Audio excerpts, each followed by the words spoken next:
Il est 9h30 sur Europe 1, on passe au journal des médias avec Guillaume Janton. Et à la une ce matin, une nouvelle polémique autour de Plus belle la vie, les toutes dernières informations sur la prochaine saison de L'amour est dans le pré et une des vedettes de la série Glee arrêtée pour possession de pornographie infantile. Et on commence avec cette nouvelle polémique dans Plus belle la vie. La série à succès de France 3 propose régulièrement des scènes osées qui font l'objet de débats animés entre les téléspectateurs. La dernière en date, un rêve érotique mettant en scène Océane, une jeune lycéenne, et Jonas, surveillant dans le lycée d'Océane. Jusqu'ici tout va bien, mais il faut préciser que dans la série, ces personnages sont demi-frères et demi-sœurs sans le savoir. Disponible en avant-première sur internet, cette scène diffusée lundi prochain dans Plus belle la vie a choqué de nombreux fans de la série sur les réseaux sociaux. Les courses ne seront plus diffusées en clair à la télévision. La semaine dernière, on vous annonçait que France 3 ne diffuserait plus le Quintet Plus, rendez-vous incontournable des amateurs de course hippique. Restait alors la diffusion de l'événement sur l'équipe 21 en semaine qui réalisait de bonnes audiences. Mais hier, un communiqué des sociétés mères a fait savoir qu'aucun accord n'a été trouvé avec l'équipe 21. Les courses seront désormais diffusées uniquement sur la chaîne payante Equidia. On en sait plus sur la prochaine saison de L'amour est dans le pré. Le 11 janvier prochain, M6 lancera la 11e saison de sa télé-réalité phare. Hier, la chaîne a dévoilé le visage des 3 premiers agriculteurs. Polo, 60 ans, éleveur de chevaux en Bretagne. Julie, 40 ans, éleveuse de moutons. Et Benoît, 30 ans, un céréalier qui a récemment perdu 35 kilos. Par ailleurs, la production avait lancé un appel sur Internet pour trouver un nouveau générique, ne pouvant plus utiliser You're Beautiful de James Blunt. Oui, voilà. Eh bien, figurez-vous Thomas qu'hier, Karine Le Marchand a annoncé sur son compte Twitter que c'était chose faite en révélant 2 indices sur cette chanson. Elle ne date pas de cette année et son interprète n'est pas français. Ah, on va chercher, dès qu'on l'a, on vous le diffusera. L'une des vedettes de la série musicale Glee, arrêtée pour possession de pornographie infantile aux États-Unis. Mark Salling, l'un des héros de la série américaine à succès Glee, a été arrêté hier à son domicile de Los Angeles pour possession de documents pornographiques mettant en scène des enfants. Plus d'1 millier d'images sur son ordinateur selon le site People américain TMZ. Le comédien est actuellement incarcéré et la caution pour sa libération a été fixée à $20 000. Selon un porte-parole de la police de Los Angeles, le dossier doit être présenté au bureau du procureur qui décidera s'il y a suffisamment d'éléments pour continuer les poursuites.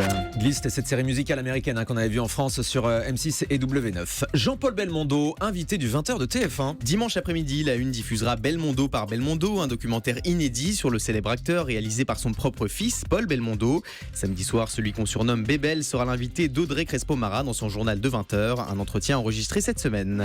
De nouvelles informations sur la future chaîne info de France Télé. Avec ses 3 dates clés, le 5 janvier, jour où la direction de France Télévisions enverra un dossier d'information et de consultation sur cette chaîne au comité central d'entreprise du groupe.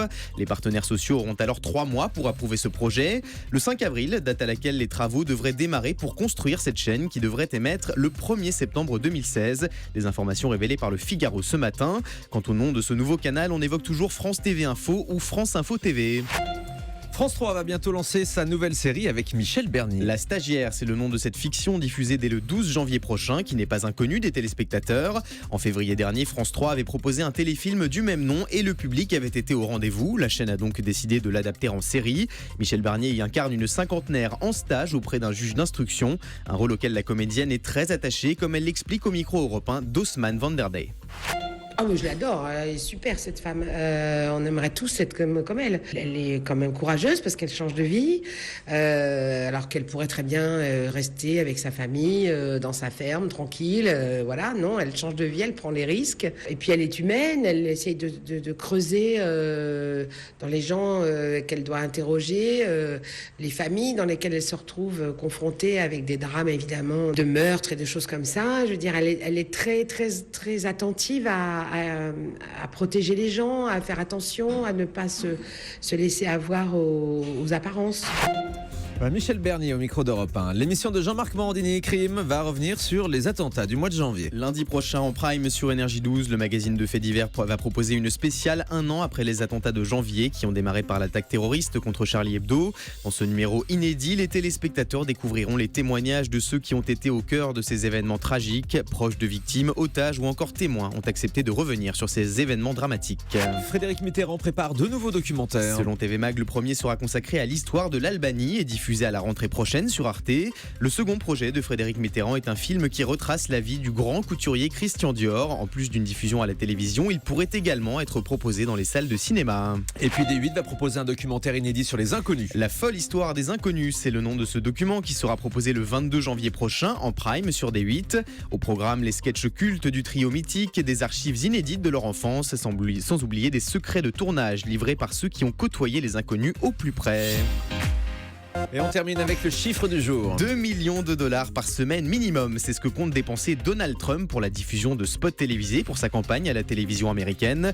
Une nouvelle provocation pour le truculent milliardaire, toujours largement en tête dans la course à l'investiture républicaine pour l'élection présidentielle. Merci beaucoup Guillaume Janton.